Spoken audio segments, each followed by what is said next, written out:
মসজিদটা ভেঙে আমরা আবারও মসজিদ বানাবো। নমস্কার। এটা দেখার পরে অনেক ভারতীয় কটাক্ষ করে বলছেন, যদি ফারাক্কা ব্যারেজ খুলে দেওয়া হয় তাহলে তো পৃথিবীর মানচিত্র থেকে বাংলাদেশটাই উধাও হয়ে যাবে। তাহলে বাংলাদেশিরা এত বড় বড় কথা বলছে কি করে? কথাই বলে যে পাতে খায় সেই পাতই ছেঁদা করে। সত্যিই বোধ হয় লজ্জা নেই বাংলাদেশের। একের পর এক ভারত বিরোধী মন্তব্যে নিজেদের ভবিষ্যৎই দুর্বিষহ করে তুলেছে প্রতিবেশী দেশ বাংলাদেশ।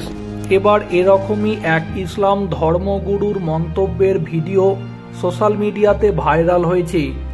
সেখানে রক্ত গরম করা কিছু বক্তব্য তুলে ধরা হয়েছে যা আদ্যোপান্ত ভারত বিরোধী।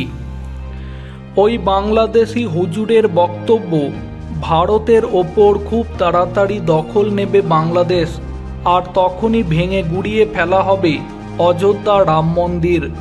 ভারত দখল করে তাকে ইসলামিক দেশ বানানো হবে, আর বাংলাদেশের যুবকরা ভারতকে তছনছ করে ফেলবে চোখের নিমিষে। এজন্য ওই ভিডিওতে মুসলিম যুবকদের প্রস্তুত থাকতে বলা হয়েছে। ভিডিওতে বলা হয়েছে রাম মন্দির ভেঙে সেখানে তৈরি করা হবে মসজিদ।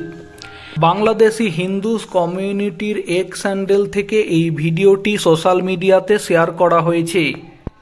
এই ভিডিওতে ভারতবর্ষের প্রধানমন্ত্রী নরেন্দ্র মোদী দু গালে জুতো মারার কথাও বলা হয়েছে।